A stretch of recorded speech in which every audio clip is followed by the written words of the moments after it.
नमस्कार दोस्तों, कक्षा 9 हिंदी का वार्षिक परीक्षा का पेपर आपके लिए लेके आ चुके हैं। पूर्णांक इसका 80 रहने वाला है। समय 3 घंटे 15 मिनट का रहेगा और ये आपका एज इट इज़ आने वाला पेपर है, जिसमें से काफ़ी क्वेश्चन आपको देखने को मिल जाएंगे। दोस्तों, चैनल पर पहली बार विजिट करने आए हों तो आप चैनल को सब्सक्राइब करके बेल आइकन जरूर दबा दें, जो घंटी का निशान आपका दे रखा है, जिससे आगामी पेपरों का भी नोटिफिकेशन आपको लगातार मिलता रह सके।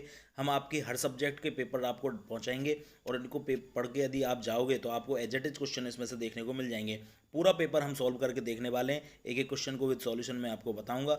चैनल को सब्सक्राइब करके बेल आइकन जरूर दबा दें। देखो दोस्तों, पहला क्वेश्चन यहाँ पर आपका दिया हुआ है। इस जल प्रलय में रचना में फणीश्वर नाथ रेणु की कहाँ से बाढ़ का वर्णन किया गया है? तो दोस्तों बी ऑप्शन सही हो जाएगा। पटना की बाढ़ का यहाँ पर वर्णन किया गया है। एक कुत्ता और एक मैना नामक पाठ में हिंदी की किस विधा पर आधारित है? तो दोस्तों यह पाठ आपके संस्मरण पर आधारित है। अगला क्वेश्चन है, प्रेमचंद्र का जन्म कब हुआ था? तो दोस्तों प्रेमचंद्र का जन्म 1880 में हुआ था। बी ऑप्शन सही हो जाएगा। नेक्स्ट देखते हैं, इतना तो हो ही गया, 9-10 प्राणियों की जान बच गई, यह कथन है? तो दोस्तों यह कथन मोती का है। यहाँ पर आप मोती फिल कर दोगे। अगला क्वेश्चन है, सुरखाब शब्द से अभिप्राय है? तो चक्रवात पक्षी को सुरखाब के नाम से जाना जाता है। मेघ आए, यह रचना किसकी है? तो सर्वेश्वर दयाल सक्सेना की यह रचना है। नेक्स्ट है, अत्यधिक शब्द में उपसर्ग है, तो अति उपसर्ग यहाँ पर आ जाएगा। नेक्स्ट देखते हैं इसके बाद अगला क्वेश्चन यहाँ पर आपका हो जाएगा, मेघों का स्वागत में झुक गए थे। तो मेघों के स्वागत में कौन झुक गए थे? तालाब झुक गए थे।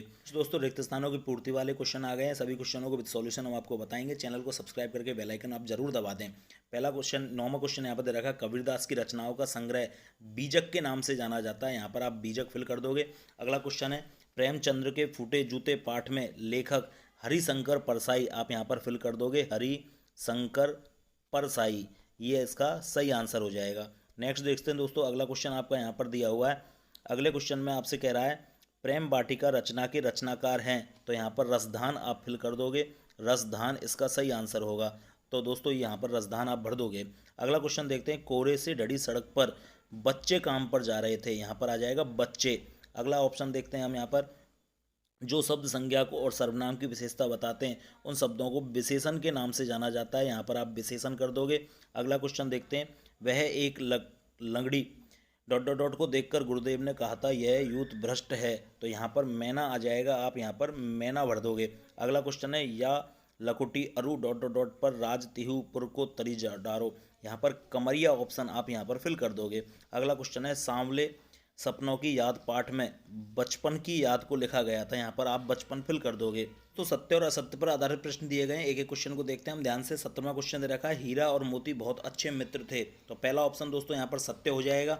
दूसरा देखते हैं, रसखान राम भक्त कवि हैं, तो ये दोस्तों असत्य हो जाएगा। अगला क्वेश्चन है, माटी वाली कहानी में मूल रूप से विस्थापितों की समस्या को उभारा गया है, यह सत्य हो जाएगा दोस्तों। अगला क्वेश्चन दे रखा है, ग्रामश्री पाठ में ग्राम के मरकट डिब्बों का खुला बताया गया था, यह दोस्तों सत्य हो जाएगा। अगला क्वेश्चन देखते हैं, कबीरदास रीतिकाल के कवि हैं, यह असत्य होगा यहाँ पर, क्योंकि वो रीतिकाल के कवि नहीं है। मयंक सूर्य के पर्यायवाची हैं, यह दोस्तों यहाँ पर असत्य हो जाएगा। अगला क्वेश्चन देखते हैं, कैदी और कोकिला कविता दिनकर जी की रचयिता हैं, यह सत्य हो जाएगा। अगला क्वेश्चन देखते हैं, मेरे परिवार में प्राय 100 वर्ष तक लड़की नहीं थी, यह सत्य हो जाएगा। अब नेक्स्ट एक एक नंबर के आपके वन लाइनर क्वेश्चन चालू हो जाते हैं, जिनके अति लघुत्रात्मक टाइप के क्वेश्चन हैं। इनका आंसर आपको एक एक लाइन में देना है। पहला क्वेश्चन दे रखा है, मृत्यु का तरल दूध किसे कहा गया है? तो बाढ़ का पानी इसका सही आंसर हो जाएगा। बाढ़ का पानी आप यहाँ पर फिल कर दोगे। अगला क्वेश्चन है, भूख मीठी की भोजन मीठा से अभिप्राय क्या है? यहाँ पर यह है समय पर वस्तु की उपलब्धता, ये इसका सही आंसर हो जाएगा। अगला क्वेश्चन है, टिहरी बांध किस नदी पर बना हुआ है? तो दोस्तों यह है भागीरथी नदी पर बना हुआ है, जो कि उत्तराखंड में स्थित है। अगला क्वेश्चन देखते हैं हम। नेक्स्ट यहाँ पर दे रखा है, 3-13 होना मुहावरे का अर्थ लिखते हुए वाक्य में प्रयोग कीजिए। तो 3-13 होने का मतलब होता है आपस में फूट होना। जैसे रमेश और सुरेश में लड़ाई हो गई, अब उनमें पहले बहुत अच्छे मित्र हुआ करते थे, अब उनमें आपस में फूट है। अगला क्वेश्चन है, किरण और हाथ के 3-3 पर्यायवाची लिखेंगे आप। सुमित्रा नंदन पंत की रचनाओं के नाम आपको बताने, तो उच्चवास हो जाएगा, ग्रंथि, पल्लव, योगानी, धारा, ये बहुत सारी इसकी रचयिताएं हैं। नेक्स्ट देखते हैं, अगला क्वेश्चन आपका दे रखा है, संयुक्त वाक्य की परिभाषा आपको बतानी है। मानसरोवर में कवि का क्या हास्य होता है, ये आपको बतानी है। नेक्स्ट देखते हैं। अब लघुत्रात्मक टाइप के आपके क्वेश्चन है। गरीब आदमी का शमशान नहीं उजड़ना चाहिए, इस कथन का आशय आप स्पष्ट कीजिए। मनुष्य ईश्वर को कहाँ कहाँ ढूंढता फिरता है, कवि ने गांव को हरता जगमग क्यों कहा है। अपनी यात्रा के दौरान लेखक को किन किन कठिनाइयों का सामना करना पड़ा था। गुरुदेव ने शांति निकेतन को छोड़कर कहीं और रहने का मन क्यों बनाया। नेक्स्ट देखते हैं दोस्तों, 3-3 नंबर के ये सभी क्वेश्चन हैं आपके, ध्यान से इनको पढ़ के जाएं एक एक क्वेश्चन को। बच्चों के काम पर जाना एक बड़े हादसे के समान है, क्यों। निम्नलिखित मुहावरों के अर्थ बताइए। अपना उल्लू सीधा करना, अपना काम बनवाना, आग बबूला होना। एक रूपी मेहमान के आने से वातावरण में क्या परिवर्तन हुए थे। अब दोस्तों इसके बाद निबंधात्मक प्रश्न आपके चालू हो जाते हैं। निबंधात्मक प्रश्न में आपका यहाँ पर अपठित गद्यांश दिया हुआ है। इस अपठित गद्यांश को आप ध्यान से पढ़ लोगे और इसको ध्यान से पढ़ने के बाद इसके क्वेश्चन जो दे रखे हैं उनके आंसर आपको इसी गद्यांश में से देने हैं।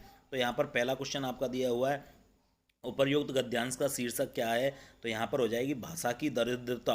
भाषा की दरिद्रता आप यहाँ पर फिल कर लोगे। दूसरों के सामने हाथ पसारना किसका घोतक होता है। अगला है, राष्ट्रीय सम्मान को बट्टा कब लगता है, जब अपनी भाषा को छोड़कर हम दूसरों की भाषा को अपना लेते हैं। परिधानता का परिचय किसे माना गया है। राष्ट्रीय सम्मान की दृष्टि से क्या आवश्यक है। राष्ट्रभाषा का महत्व किस दृष्टि से विशिष्ट माना गया है। इसके बाद दोस्तों अगला क्वेश्चन आपकी सप्रसंग व्याख्या दे रखी है, इनको आपको ध्यान से पढ़कर इसकी व्याख्या करनी है। 43वां क्वेश्चन दिया हुआ है यहाँ पर, आपको घनिष्ठ मानते हुए अपने विद्यालय में प्रधानाचार्य को विद्यालय में खेल कूद की सुविधाएं बढ़ाने हेतु एक पत्र लिखना है। 6 नंबर का ये आपका क्वेश्चन है। पिताजी के स्थानांतरण हो गया है, अपने प्रधानाचार्य को स्थानांतरण प्रमाण पत्र प्रदान करने के लिए प्रार्थना पत्र लिखें। ये भी आपका 6 नंबर का क्वेश्चन है। अगला 44वां क्वेश्चन आपका दिया हुआ है, कोरोना वायरस, कन्या भ्रूण हत्या, पर्यावरण प्रदूषण, मोबाइल फ़ोन या फिर खेलों का महत्व, इनके ऊपर आपसे निबंध पूछा जा सकता है। अब दोस्तों नेक्स्ट राष्ट्रीय शिक्षा नीति के ऊपर भी आपसे निबंध पूछा जा सकता है, क्योंकि राष्ट्रीय शिक्षा नीति लागू होने वाली है, न्यू एजुकेशन पॉलिसी, तो उसके ऊपर भी आपसे निबंध पूछा जा सकता है। तो ये इंपॉर्टेंट यहाँ से क्वेश्चन है, इनको ध्यान से आप देख के जाएं एक एक क्वेश्चन को। इनमें से आपका पूरा पेपर एज इट इज़ काफ़ी क्वेश्चन आपको देखने को मिल जाएंगे। तो उम्मीद करता हूँ दोस्तों वीडियो आपको पसंद आई होगी। ज़्यादा से ज़्यादा इस वीडियो को शेयर करें और चैनल को सब्सक्राइब करके बेल आइकन जरूर दबा दें। मिलते हैं नए पेपर के साथ नई वीडियो में। जय हिंद।